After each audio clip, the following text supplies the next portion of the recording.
నువ్వు కామెంట్స్ చూసుకుంటావా ఎప్పుడైనా? అప్పుడప్పుడు చూస్తాను. నీ కింద నువ్వు చేసిన పంపించిన వీడియో కింద చాలా మంది సైకలాజికల్ గా కొంచెం ఏదైనా ప్రాబ్లం ఉందేమో. నిజం, నువ్వు కూడా చదివే ఉంటావు కదా. అంటే నార్మల్గా ఉండే ఒక అమ్మాయి ఎందుకు ఇంత అంటే ఒక ఐడెంటిఫికేషన్ క్రియేట్ చేసుకోవడం కోసం తనని తాను అలా చేసుకుంటుంది, దాన్ని మించి వేరే ఏం లేదు. సరే అండి, క్రియేట్ చేసాం, ఏమొచ్చింది చెప్పండి పోనీ. ఒక కిరీటం పెట్టారా, దేశానికి యువరాణి చేశారా, లేకపోతే 100 కోట్లు ఇచ్చారా? ఇప్పుడు ఒక మాట బాధేస్తుంది కదా, ఒక ఇంత కష్టపడి ఆ పెయిన్ కూడా వస్తుందండి బాడీ తెలుసా ఒకసారి. నాకు ఇప్పుడు తలుచుకుంటే కూడా కన్నీళ్ళు వస్తున్నాయి. ఈ క్వశ్చన్ వేస్తే నాకు ఎంత బాధేస్తుంది అంటే నాన్న నువ్వు డోంట్ ఫీల్, నేను దాంట్లో ఉన్నవే జనాలు అడిగే క్వశ్చన్సే నిన్ను. నిజం చెప్పాలంటే నేనేంటో మా దగ్గర వాళ్ళందరికీ తెలుసు, ఏంటి ప్రశాంతి ఎప్పుడు పూజలు చేస్తుందని ఒక నోన్ ఫేస్. ఇప్పుడు కొత్తగా పాలాభిషేకం అయిన తర్వాత మరి అంత పెద్దగా అయింది చూడండి, మీకేంటి బాధ? ఒక మంచి ఇప్పుడు మీకు ఏదైనా రెమెడీ కావాలి, యూట్యూబ్ సెర్చ్ చేస్తారా లేదా? ఖచ్చితంగా చూస్తాం. మీకు ఇంకేదో ప్రాబ్లం వస్తుంది, ఎవరికైనా కాల్ చేస్తారా లేదా? అంటే మీకు ఒక సమస్య వస్తే మీరు పరిగెడతారు, ఎదుటోళ్ళు చేస్తే మాత్రం మీకు నచ్చదు. అంటే ఒక మంచిని చూడడానికి కూడా మీరు యాక్సెప్ట్ చేయకపోతే నిజంగా దేవుడే దిగి వస్తే ఏ వేషం వేసుకొచ్చావు అని అడుగుతారు ఇప్పుడు ఆయన్ని. నువ్వు ఏంటయ్యా ఏ వేషం అడివి, ఏ వేషం వేసుకొని వచ్చావు అంటాడు. దేవుడు కూడా బాగు చేయలేడు ఇలాంటి వాళ్ళని మాత్రం. అంతే కదా. ఇప్పుడు పిచ్చి పిచ్చి అసలు అక్కడ ఏం కనబడుతుంది, ఆ అమ్మాయి చేస్తుంది, చాలా సింపుల్ ఇది. నాకు అంటే ఏదో మెంటలీ ఏదో డిస్టర్బెన్స్ అయ్యి అంటే అంతంత పూజలు చేయడం అంటే పీఠాధిపతులు గురువులు పెద్ద పెద్ద వాళ్ళే. నువ్వేంటమ్మా అని నన్ను అడుగుతుంటే వీళ్ళు కామన్ పీపుల్, ఏమీ తెలియని వాళ్ళు ఇలా క్వశ్చన్ చేయడం ఎంతవరకు కరెక్ట్ అంటారు? ఎంత హర్ట్ అవుతారు? గంటలు గంటలు పడుతుందండి నా డెకరేషన్ కానీ ఏదైనా. మా వాళ్ళు అంటారు అమ్మ మనసు శరీరం మొత్తం దాని మీదే కాన్సన్ట్రేషన్, ఒళ్ళమ్మ పాడవుతుంది, నొప్పులు వస్తాయి, మళ్ళీ వద్దు అని మా అమ్మ పాపం చెప్తానే ఉంటది. అయినా కూడా ఇంకేం చేయాలని పూలతో బాగా అలంకరిస్తాను. ఆ రోజంతా ముందు రోజంతా వర్క్ అన్ని తెచ్చుకోవాలా, అంత డెకరేషన్ నేనే చేయాలి, పూజ అంతా నేనే చేయాలి, నెక్స్ట్ డే మొత్తం సర్దుకునేది నేనే చేయాలి. అంటే మా వాళ్ళకి అర్థం కాక సపోర్టివ్గా ఉంటారు అక్క అమ్మ, కానీ మొత్తం కంప్లీట్ గా చేయలేరు వాళ్ళు. నీ ఐడియానే అది చేసుకోవాలి. అలా చేసి అంత అయిపోయినాక పెయిన్స్ వస్తాయండి, బాడీ ఇలా నేల మీద పడుకోవడం అలవాటు. ఆ నెక్స్ట్ డే ఏ పూజ అయినా నేను ముందు ఇలా పడుకుంటాను అనమాట. అంటే బాడీ అంతా రిలాక్స్ అయ్యేలాగా అలా చేసుకుంటాను. అప్పుడు కన్నీళ్ళు కూడా వస్తాయి నాకు. సరే మళ్ళీ నాకు ఏమనిపించదు, అరే నేను ఇంత చేశాను ఏంటి అని. నాకు అమ్మవారిని కానీ దేవుడిని కానీ నేను అనను,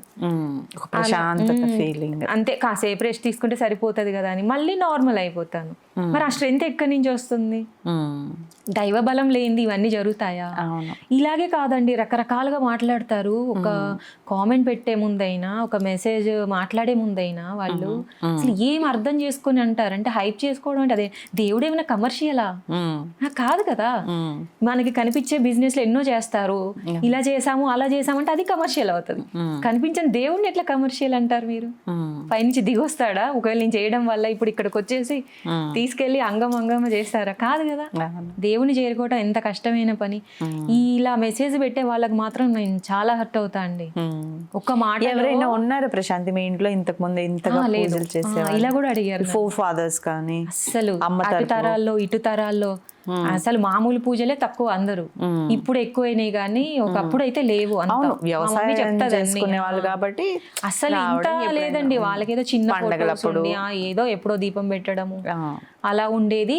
నేను ఒక్కదాన్నే ఇంకా ఫస్ట్, ఇక తర్వాత ఎవరైనా ఉంటే నా నుంచే రావాలి కానీ ఇంకా ఉంటారో తెలియదు. ఇప్పుడు మా అటు తరాల్లో మా డాడీ సైడ్ మా మమ్మీ సైడ్ నేనే ఫస్ట్, నేనే బెస్ట్. ఇంకా ఎంతమంది నాన్నగారు వైపు అమ్మ వైపు? ఆ నాన్న వైపు 6, ఇటు 6. ఓ పెద్ద ఫ్యామిలీ, పెద్దవాళ్ళే. అటు ఇటు అంద. పుణ్యక్షేత్రాలు ఏమన్నా సందర్శిస్తూ ఉంటా? అప్పుడప్పుడు. ఎక్కడికెక్కడికి వెళ్ళావు? అంటే మామూలుగానే జనరల్గానే తిరుగుతూ ఉంటాను. ఇప్పుడు శక్తిపీఠాలు తిరగాలని ఒక్కొక్కటి ప్లాన్ చేసుకుంటాను.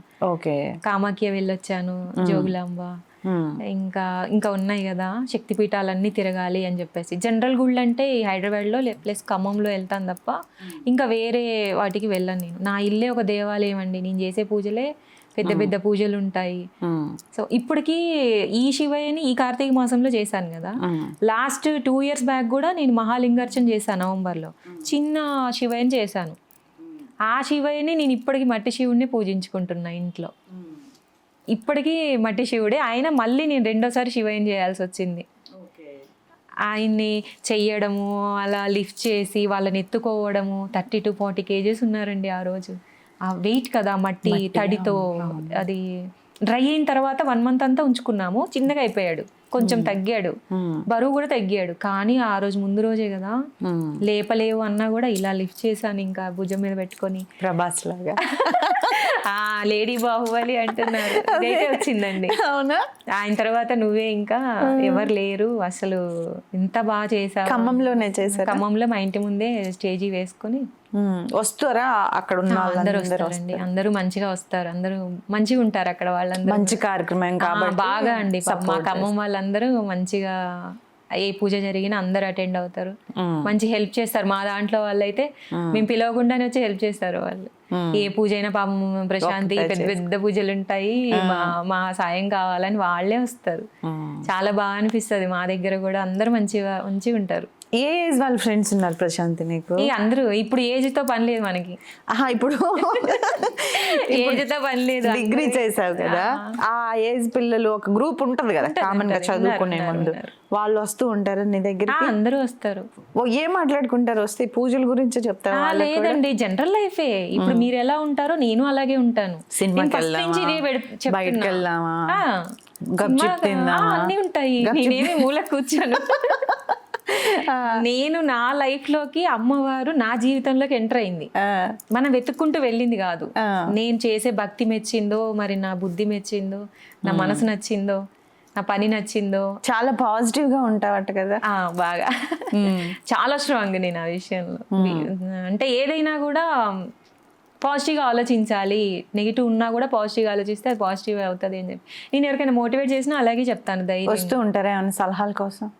కాల్స్ చేస్తారు. నా ఫ్రెండ్స్ ఉంటారు కదా, ఫ్రెండ్స్ ఇప్పుడు కొత్తగా పరిచయం అయిన వాళ్ళు. ఏం అడుగుతారు ప్రశాంతి? వాళ్ళ ప్రాబ్లమ్స్ అడుగుతారు. ఇలా అయిపోతుంది అని అంటే, ఒకటి కర్మ ఫలాలు ఖచ్చితంగా ఉంటాయి, ప్రతి మనిషికి ఉంటాయి. ఇప్పుడు నేనే ఉన్నా అండి, నేను నాది చెప్తే అర్థం అవుతుంది. ఇప్పుడు నేనున్నా, ఇప్పుడు ఇన్ని మంచి కార్యాలు చేస్తున్నానంటే నా కర్మ ఫలం మంచి కర్మ. చెడు కర్మ ఎలా ఉంటుందో మంచిది కూడా ఉంటది. ఆ మంచి కర్మ నడుస్తుంది నాకు. చెడు కర్మ ఏదైనా ఉన్నా లేకుండా పోయి మంచి కర్మ నడుస్తున్నప్పుడు మంచి జరుగుతుంది కదా. ఇన్ని దైవ కార్యాలు చేయటం అంటే ఒక మనిషిలో దైవశక్తి కంప్లీట్ గా మనకి తెలియకుండానే ఒక ఆరా మన చుట్టూ ఇలా ఉంటది అన్నమాట. నాకు తెలుసు ఆ విషయం. నాకు ఇది ఎవ్వరూ చెప్పక్కర్లేదు, నాకు తెలుస్తాయిలేండి. అవి నేను కొంచెం పర్సనల్ చెప్పలేను.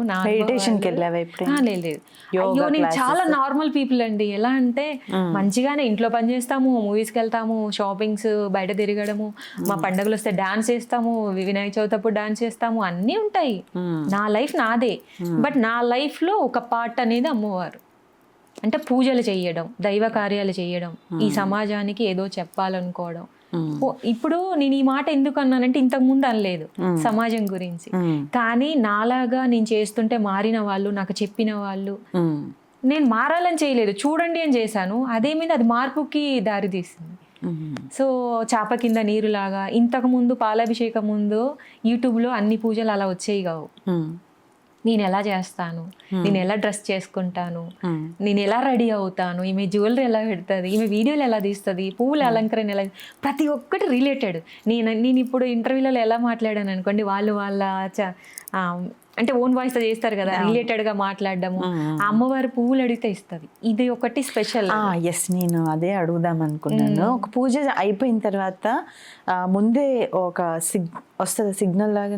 నాకు అడగాలనిపిస్తుంది అండి రెగ్యులర్ గా. ఏదో వెళ్ళి ఫోటో దగ్గర పువ్వు అమ్మ అలా ఎగతాళిగా హేళంగా అసలు అలా చేయను, పిచ్చి పనులు. నేను ఒక దానికంటే ఒక టైం ఉంటుంది. దేవుడు రావటం అంత ఈజీనా? వాళ్ళని మెప్పించి నేను ఈ పూజ అంతా చేశాను కదా, నైవేద్యం కూడా అన్ని ముట్టాలి వాళ్ళకి. ముట్టిన తర్వాత నాకు అనుగ్రహం ఇవ్వు, ఒక పువ్వు ఇస్తే పెట్టుకుంటాను, నీకు ఈ పూజ నచ్చింది అని అప్పుడు అడుగుతాను నేను. అలా చాలా వీడియోస్ ఉన్నాయండి ఇంట్లో. నేను కార్తీక వ్రతం కూడా చేశాను. వెంటనే పడిపోద్ది. ఎలా చేస్తావు? పూజ అయిపోయిన తర్వాత ఇట్లా చేతులు 5 to 10 minutes పడుతుంది. అమ్మవారు తొందరగా ఇస్తుంది. కానీ మొన్న శివయ్య చాలాసేపు బతిల్లాడిచ్చుకున్నాడు. గంట పైన బతిల్లాడా, ఇలా ఇలా ఇలా వచ్చి కొస్సకి అండి. ఎవరైనా నేను చాలా క్రాప్ చేసి పెట్టా ఆ వీడియోని. జనాలకి ఏమొస్తుంది, అరే మీరు కొసకి పెట్టి పడింది కదా అనుకుంటారు. కానీ అసలు ఆ కొసకి మనం ఎలా పెడతాం, ముందు అది క్యాచ్ చేయండి. అసలు ఎలా పెడతా, ఎలా ఆగింది ఆ పువ్వు, పెడితే ఎలా అవుతుంది చిన్న ఆకు మీద, ఆగదు కదా మనం పెట్టిన. అది అయ్యగారులు ఉన్నారు నా వెనక, అందరూ చూస్తారు వీడియోలో, నేను ఒక్కదాన్నే కనపడతా, బ్యాక్ సైడ్ వీడియో తీస్తారు కాబట్టి. వెయ్యి శివయ్య తండ్రి అమ్మవారు గౌరీదేవి ఇద్దరిని బతిలాడుకుంటే లాస్ట్ కండి జరిగి జరిగి జరిగి జరిగి ఆ పువ్వు పడింది. అమ్మయ్య కార్తీక మాసం పూజ నీకు చేరింది అని చెప్పేసి సంతోషపడ. మరి ఆయన్ని ఒళ్ళో కూర్చోబెట్టుకొని నేను రుద్రహోమం చేశా, నేను చేసిన శివుణ్ణి. అసలు ఎక్కడైనా చూసారా అలా? అక్కడ అభిషేకం అయ్యాక దూరంగా కూర్చోబెట్టారు. లేదండి నాకు శివయ్యని ఇక్కడ కూర్చోబెట్టుకోవాలని ఉంది అంటే ఒక చిన్న బావులాగా. అసలు ఆ ఫీలింగ్ అంటే ఏ పని చేయాలన్నా శివుడి ఆజ్ఞతోనే జరుగుతుంది. ఈ విషయం అందరికీ తెలిసిందే. మరి ఏ ఆజ్ఞ తీసుకొని రావాలైనా, ఆయన వచ్చినట్టు వచ్చి ఇక్కడ కూర్చొని రుద్రహోమం చేశా. రుద్రహోమం అంటే చాలా, మరి ఆ రోజు దద్దరిల్లిపోయింది మా టౌన్షిప్ అంతా. మార్నింగ్ టు ఈవినింగ్ వరకు మంత్రాలే. అట్లా చుట్టుపక్కల ఉన్న వాళ్ళకు కూడా ఏదన్నా ఉన్నా కూడా పోయిద్ది అన్ని. అంత స్ప్రే ఆ మంత్రాలండి. విన్నా, వచ్చినా, కూర్చొని చూసినా, అది ఎంత భాగ్యం అసలు. Please do subscribe to Telugu Rajyam channel. Please do subscribe to Telugu Rajyam channel. Please do subscribe to Telugu Rajyam channel. Hi అండి, నేను మీ ఆర్పీని, నెల్లూరు పెద్దారెడ్డి చేపల పులుసు ఓనర్ని. మీరు తెలుగు రాజ్యం అనే ఈ యూట్యూబ్ ఛానల్ సబ్స్క్రైబ్ చేసుకుని మంచి మంచి వీడియోలతో వస్తారు. Thank you so much. Hi people, I'm Sonakshi Verma and you please watch Telugu Rajyam and please subscribe to the channel.